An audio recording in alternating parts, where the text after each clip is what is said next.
Taiwan's president secured a second term over the weekend in a race dominated by relations with China. Tsai Ing-Wen is the leader of the Democratic Progressive Party and a vocal opponent of China's one country, two systems model. The country's election commission reports a record-breaking 8 million ballots were cast in her favor, well ahead of her pro-Beijing rival. The results are seen as a strong rejection of attempts by China's Communist Party to exert power over the self-governing island, despite efforts from the Chinese government to sway the election the other way. Bethany Allen-Ebrahimian covers China for Axios, and she joins me now from Washington. Bethany, welcome. How are the leaders of China's Communist Party reacting to these election results? Well, obviously, they're not happy, and they have used some pretty colorful language to express their dissatisfaction. For example, China's Foreign Minister Wang Yi said that those who try to separate Taiwan from China will leave a stink that lasts for 10,000 years. Chinese state media has, referred to what they call dirty tactics on behalf of the DPP and Tsai Ing-Wen. So they have also emphasized that they view Taiwan still as a part of China and that no one else has the right to have any say over Taiwan. Though in your coverage of Taiwan's election for Axios, you say that Beijing's ability to challenge democracy is growing. Can you walk us through some of the ways China has tried to erode Taiwan's sovereignty? That's right. In the past year, we have seen a remarkable uptick in China's use of Russian-style disinformation. They have tried to flood Taiwan's news media and social media with articles that contain false information that try to show Taiwanese people that they are helpless without China and that just generally cast independence in a very negative light. Other moves that China has taken to interfere with Taiwan's elections have occurred on the international stage. So after Taiwan elected the DPP party's candidate Tsai Ing-Wen in late 2016, the Chinese Communist Party slowly started poaching off Taiwan's remaining diplomatic allies in an attempt to show Taiwanese voters, to coerce them, as it were, into voting for another candidate. So, there are several ways here that we have seen China's attempts to interfere, very, very obvious attempts to try to interfere in an election. So considering the landslide victory for President Tsai, is it safe to say that strategy backfired? It most certainly did, at least in the short term. That strategy seems to have led to have proven to Taiwanese voters that China is actually a threat and that it is trying to take away from them what they value the most, which is their democracy. So what else is Taiwan doing then to keep China's influence at bay? Well, they recently passed, just a couple of weeks before the election, they passed a new law to fight disinformation and to fight China's attempts to influence their political system. That new law has fines and even criminal charges for people who secretly lobby on China's behalf or secretly accept money or directions from China, Taiwanese people who secretly accept directions from China in order to try to sway the political system. So that's one domestic measure that they have taken. In addition to, under Tsai Ing-Wen, cooling economic relations to some extent.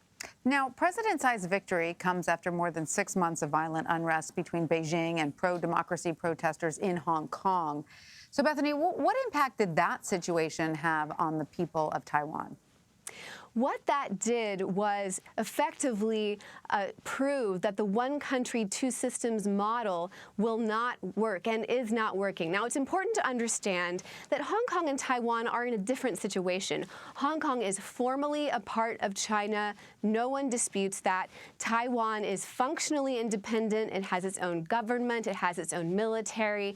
However, President Xi Jinping has specifically offered to Taiwan this same model of one country, two systems as a way to pursue unification. And some people in the KMT, the opposition party in Taiwan, have also said, that model could maybe potentially work. What this vote shows is that Taiwanese people now believe that one country, two systems there is no one country, two systems, that it's one country, one system, that the Chinese Communist Party is not capable of allowing people to maintain their civil rights and their democracy. So it seems they are very alert and defending their democracy at this point. Bethany, how does the relationship between Taiwan and the United States play into all of this? It's very important. The United States, while it does not have formal diplomatic relations with Taiwan, it has strong economic relations, and also the United States is obligated by treaty to help provide military aid to Taiwan to help in Taiwan's self-defense. And under the Trump administration, the U.S. government has continued to have these weapon sales to Taiwan. Of course, mainland China is always deeply opposed to that. And the United States has, in fact, tried to persuade some of these diplomatic allies of Taiwan that have recently turned their allegiance to Beijing. The U.S. has tried to persuade them not to do that. So the U.S. is a strong backer of Taiwan and is perhaps one of the reasons that Taiwan has been able to maintain its de facto independence for this long. And, we can guess that China will not back down its efforts to, absorb Taiwan. And as we know, President Tsai will not be able to seek another term after this. So do you expect China to continue its campaign over the next 4 years, or will its strategy shift a little bit as it becomes more focused on the next presidential election?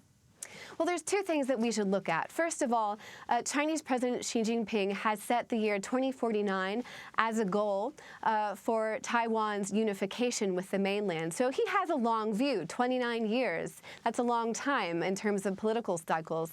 And second, if we look at Hong Kong, now clearly the people of Hong Kong have also rejected China's increasing political pressure. However, Xi Jinping's strategy in Hong Kong has not changed, despite the millions of people who have come out in protest of the way that China has been ruling Hong Kong. I think we can see something similar with Taiwan, that President Xi doesn't necessarily think that that this short-term loss means that any of these long-term tactics will change. I think that we will continue to see extreme diplomatic pressure placed on Taiwan's remaining allies. I think that we will continue to see strong language from Xi Jinping and from the Chinese government that they will not tolerate any movement towards formal independence on Taiwan's part.